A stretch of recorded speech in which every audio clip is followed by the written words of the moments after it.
Tonight on KQED Newsroom, one-on-one with Alex Padilla, California's new junior senator. We'll talk about vaccinations, immigration, and impeachment. Plus, our political experts have lots to discuss, from San Francisco suing its own school board to a challenger officially filing papers to battle Gavin Newsom for the governor's seat.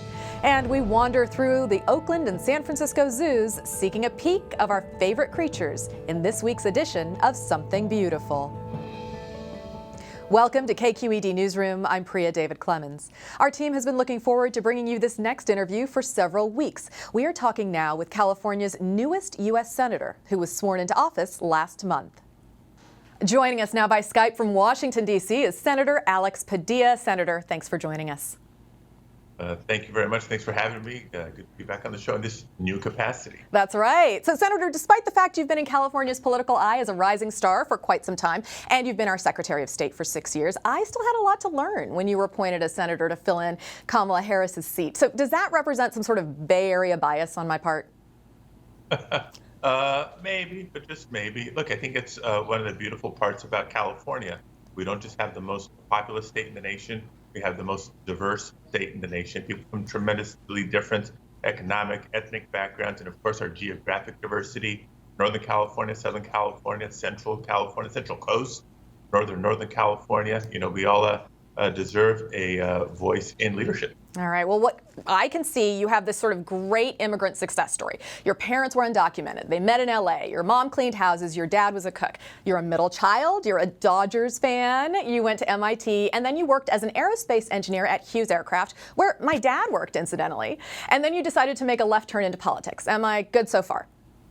Yes. How's that for a lot of firsts and an unorthodox trajectory for a career in public service? Let's not forget the impact that Proposition 187 in 1994 had in me sort of hanging up that engineering degree and committing to politics and government as a way to impact my community and the state.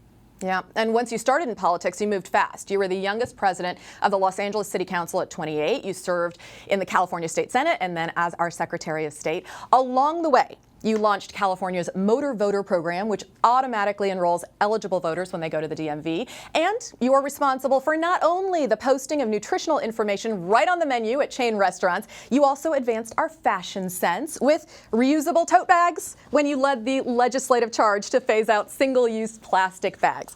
Now Just you are the way to be able to express yourself.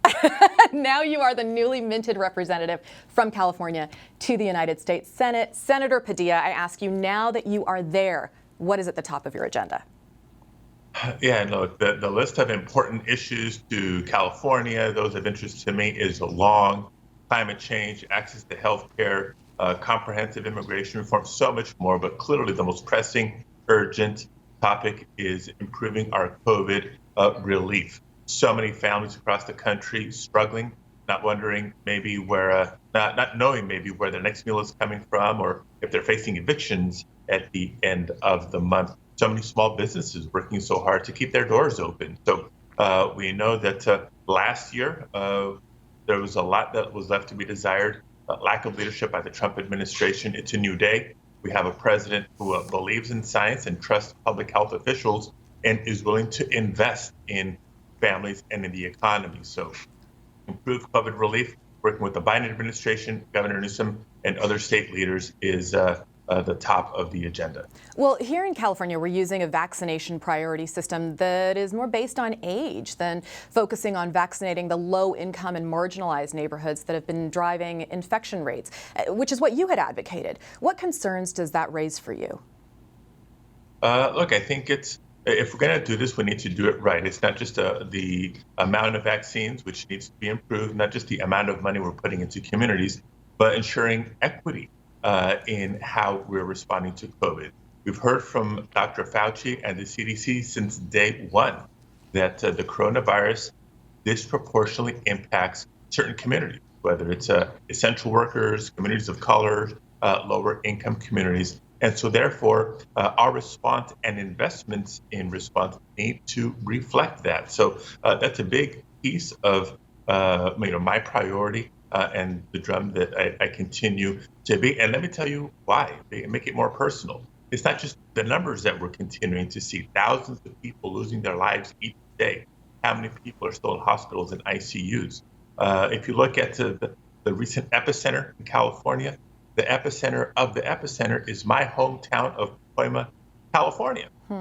I think of my dad, who's 80 years old, who was wondering for far too long when he could sign up for his first vaccine. He finally got it. Should have been sooner, should have been easier to get done. And that's indicative of far too many families. I think of what my daughter did, what my father did for a living. As you mentioned, my father was a short order cook for many years, and we see how the restaurant industry, amongst other sectors, have been devastated by the COVID-19 pandemic. So yes, you can say this is very personal.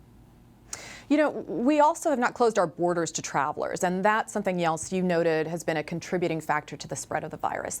Should we be stricter with restrictions rather than loosening our rules? Look, I think this is one of the areas where what a difference a president makes. For far too much of last year and the last 4 years, frankly, we had an administration that was very much an isolationist. And President Biden has changed that tone back to America being a leader on the world stage, not just when it comes to security and terrorism or what have you, but heaven forbid the United States is an actual leader internationally on COVID relief and COVID response.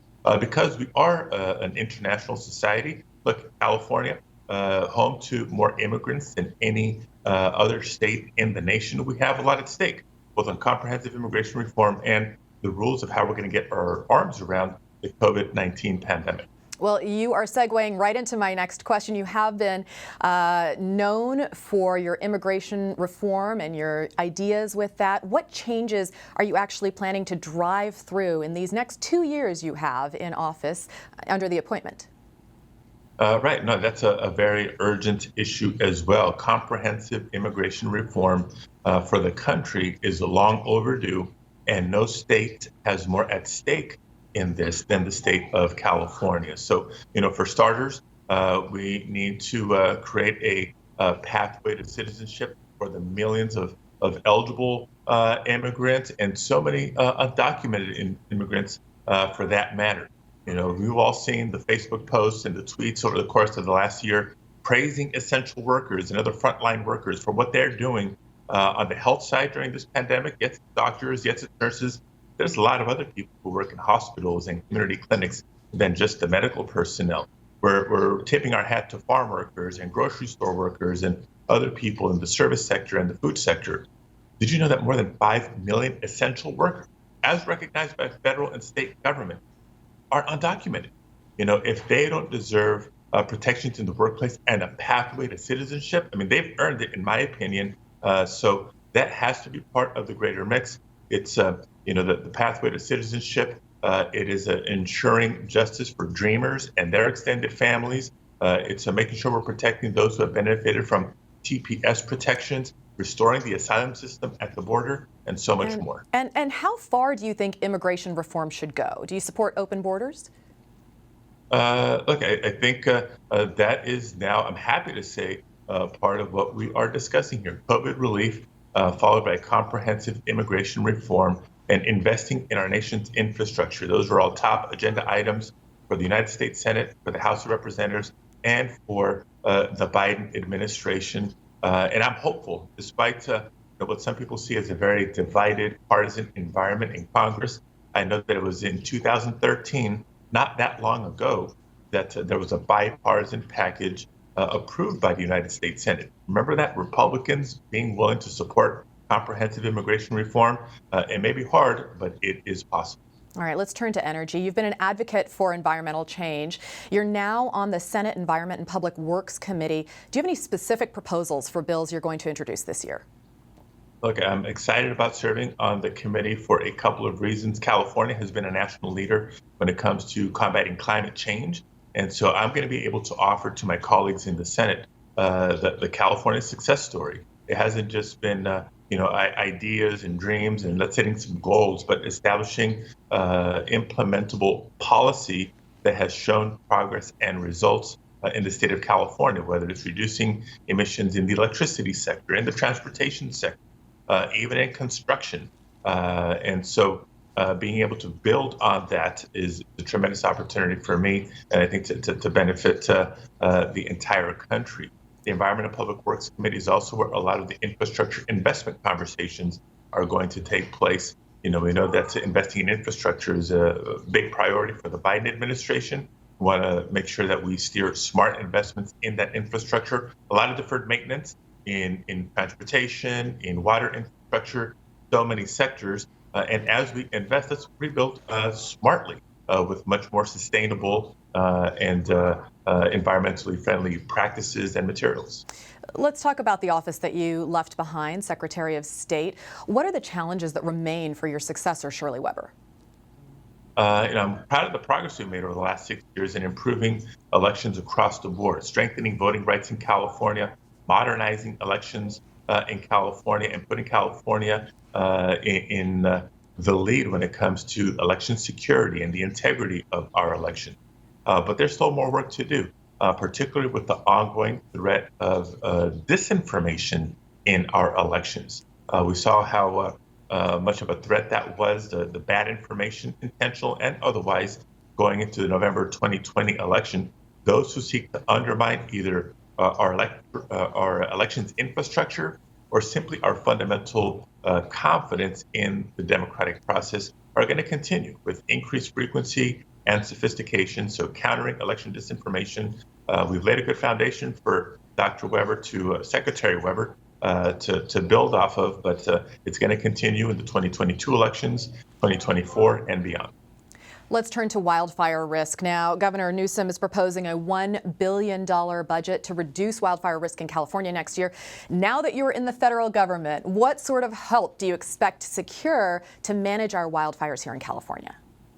So again, another example of why serving on the Environment and Public Works Committee is so critical to bring that policy to bear. But one of the other committees I've been assigned to is the Homeland Security Committee, which in part oversees the Department of Homeland Security and FEMA specifically.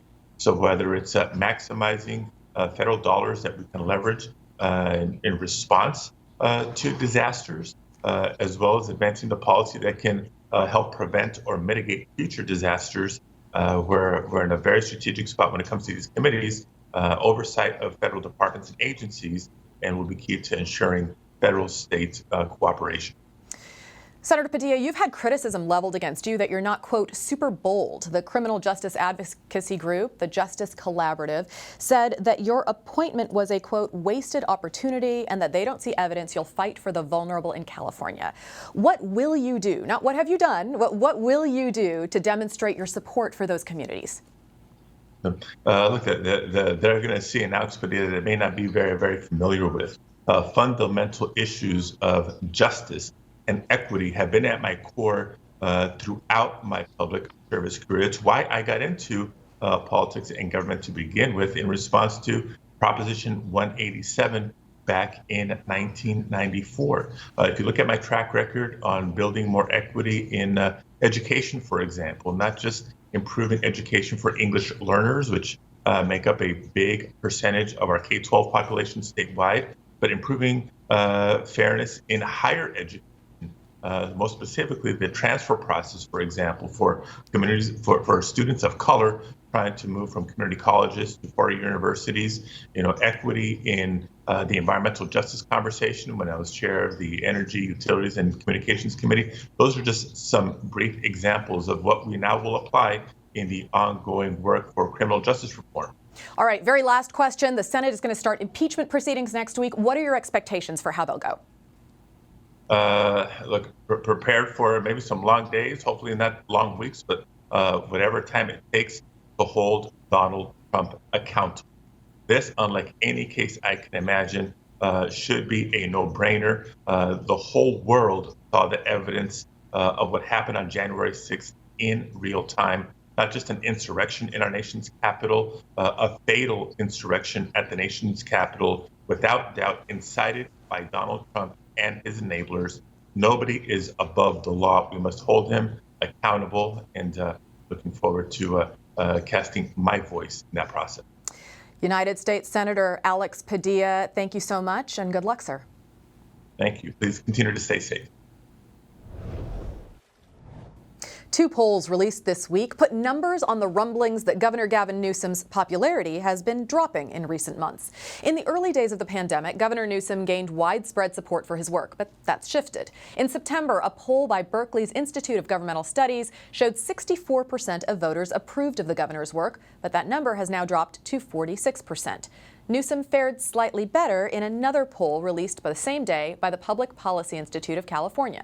In May, the PPIC poll showed the governor with a 62% approval rating, which has now dipped to 52%. Joining us now by Skype from San Francisco is KQED Senior Editor of Politics and Government, Scott Shafer, and San Francisco Chronicle columnist Heather Knight. Thank you both for joining us. Scott, what do these two polls say to you about Governor Newsom's position? Does this mean he's more susceptible to a recall? Well, maybe, maybe not. Certainly, as those numbers show, he's not as popular as he was back in September when he was riding high. Some of that is inevitable. People are tired of the pandemic. There's pandemic fatigue. People want the vaccines. They don't know where to get a vaccine sometimes. And so I think what you're seeing is the reflection of all that toxic political karma sort of settling on the governor right now. You know, we always say that polls are a snapshot in time. You ask about the recall. Well, the recall might not be, if it qualifies at all, might not be on the ballot until December, November, even into 2022 possibly. So, things are going to be very different at the time that voters are really considering whether to vote yes or no on a recall. If the vaccines get out, if more people are feeling like the pandemic is in the rearview mirror, if the economy recovers, kids are back in school, those sorts of things, that kind of normalcy kind of comes back.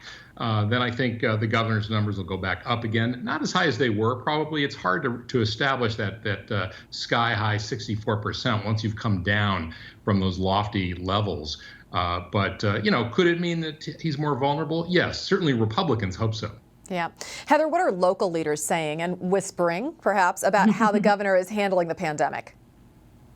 Well, publicly, they're very on board, very supportive. Just the other day when he was announcing the new vaccination site at the Oakland Coliseum, Oakland Mayor Libby Schaaf was there just raving about what a great and wonderful governor we had. So one of my colleagues in the Sacramento Bureau said it was almost like she was filming a campaign ad to fight off the recall. But I think privately, obviously, Mayor Breed and other local leaders get pushback from constituents when they can't get vaccines, when their parents can't figure out how in the world to sign up for an appointment at Kaiser. And even though it's not the mayor's fault, it appears like it is. And so she, of course, I'm sure is frustrated that the doses aren't coming in. That's a combination of state and federal issues, but it boils down to, the buck stops with the mayor. Mm-hmm. So, Scott, what can you tell us about the San Diego mayor who's now officially thrown his hat in the ring to be California's next governor? Yeah.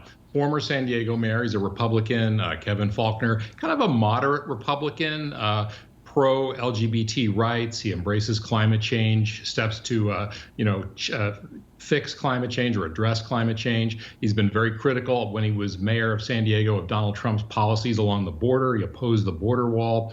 But at the same time, Kevin Faulconer voted for Donald Trump, not in 2016, but in 2020. It's a bit of a head scratcher, really, because, you could see why some people voted in 2016, especially if they didn't like the policies of the past 4 years. So that's going to be a problem for him if he's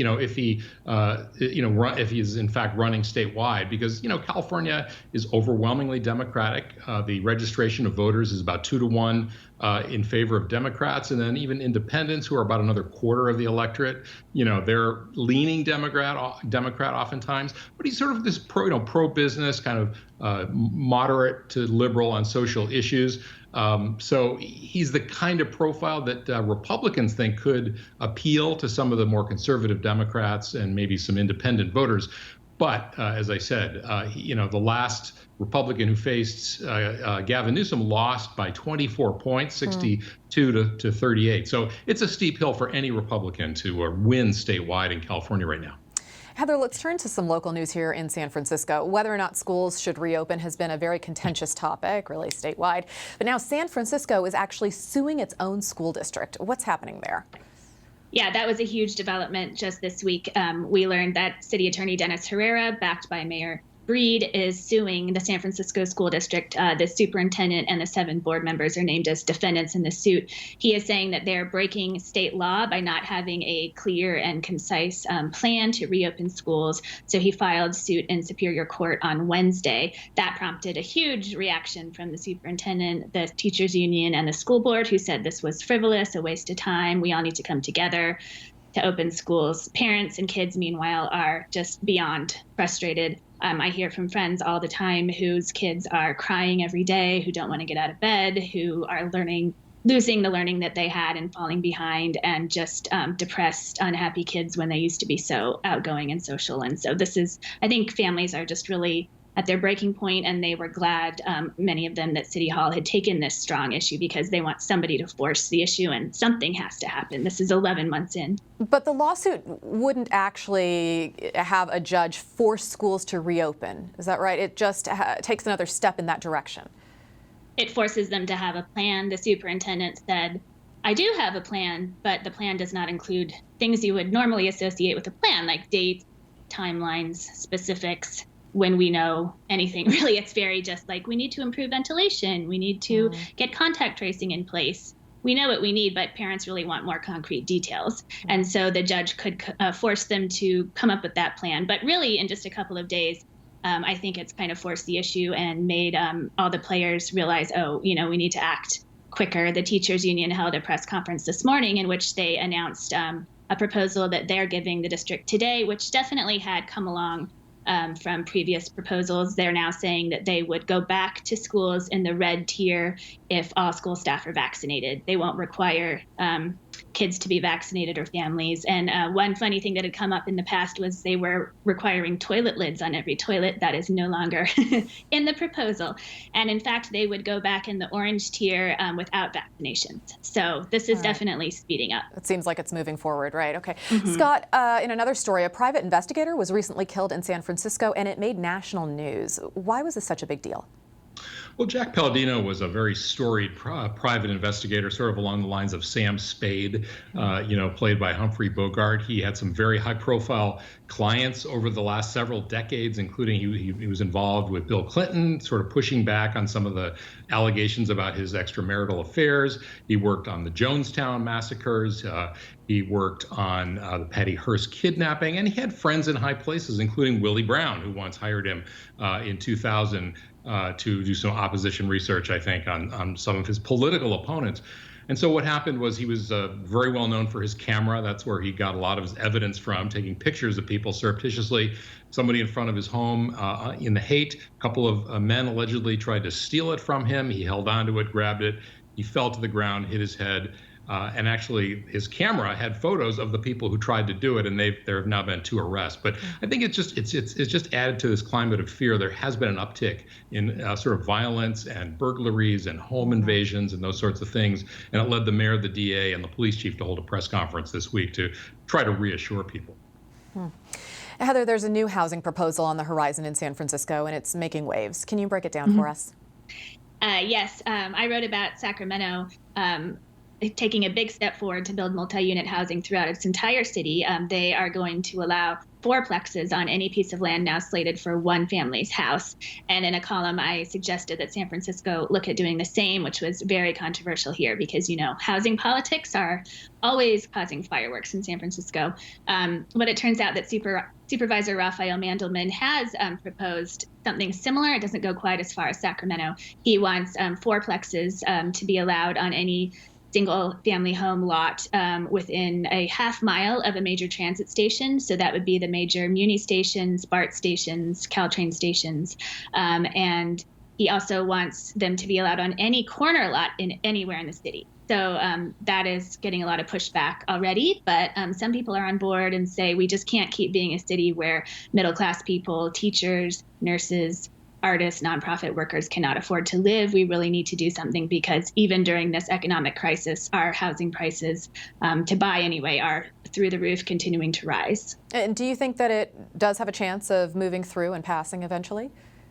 Well, he only has one supervisor on board so far, so that is not great math when you're talking about 11 supervisors. He has Matt Haney, but he will need a vote of 6 to get anywhere, and he's He's definitely having some private conversations now, so it's to be determined. He just said he wanted to start a conversation and get the city moving forward on some sort of housing policy that makes it easier for people to live here. Okay, Scott, let's take a look at California legislators' roles in national news. And in particular, I want to talk about Congressmember Marjorie Taylor Greene. Yes, Marjorie Taylor Greene, very controversial freshman Republican from Georgia. Democrats wanted to remove her from committees. She's a big conspiracy theory advocate, denied 9/11, denied the school shooting, saying that they were all staged.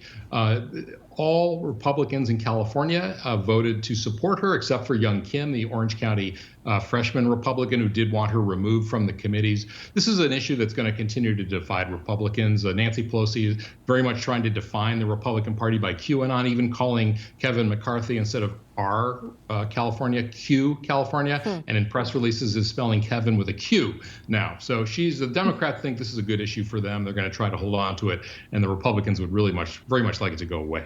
All right. Well, thank you for your insight and analysis. Scott Shafer with KQED and Heather Knight with the San Francisco Chronicle. Thank you. Thanks. Now that there's a break from the rain, perhaps you'd like to amble outdoors. The Oakland Zoo reopened this week, and the San Francisco Zoo is open too. They set the scenes for this week's look at something beautiful.